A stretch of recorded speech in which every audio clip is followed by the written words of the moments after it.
So how do we build a strong prayer life? You know, when it comes to the issue of prayer, starting is the most difficult aspect of prayer. Do you know the number of times you have thought, I will pray today, and you did not pray?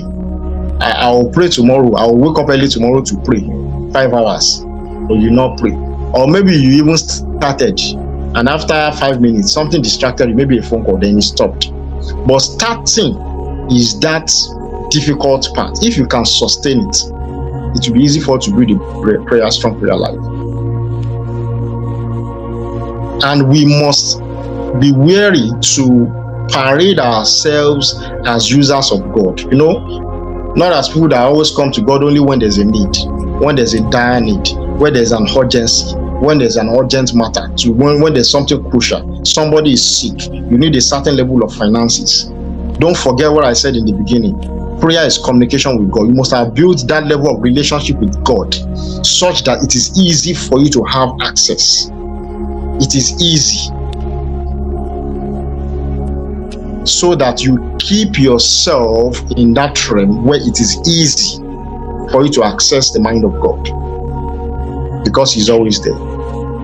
So to have an effective prayer life, number one, set apart daily prayer time.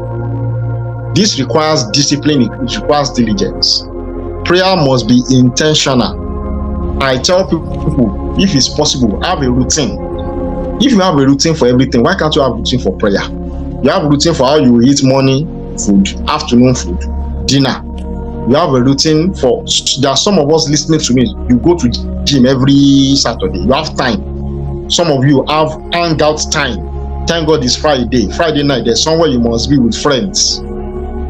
You have routine and you have been following it consistently for years. Why can't we then have routine for prayer? It is very necessary if we want to keep that momentum, that fire burning. Secondly, you must cut out distractions. 1 Peter 4:7 says, but the end of all things is at hand. Therefore, be serious and watchful in your prayers. Be serious and watchful in your prayers. Learn to cut out distractions.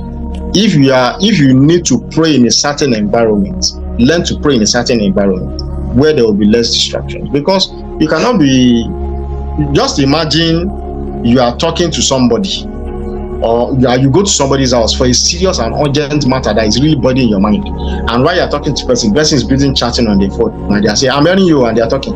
You will not, at some point you will pause that, okay, finish what you are doing, then I will talk to you.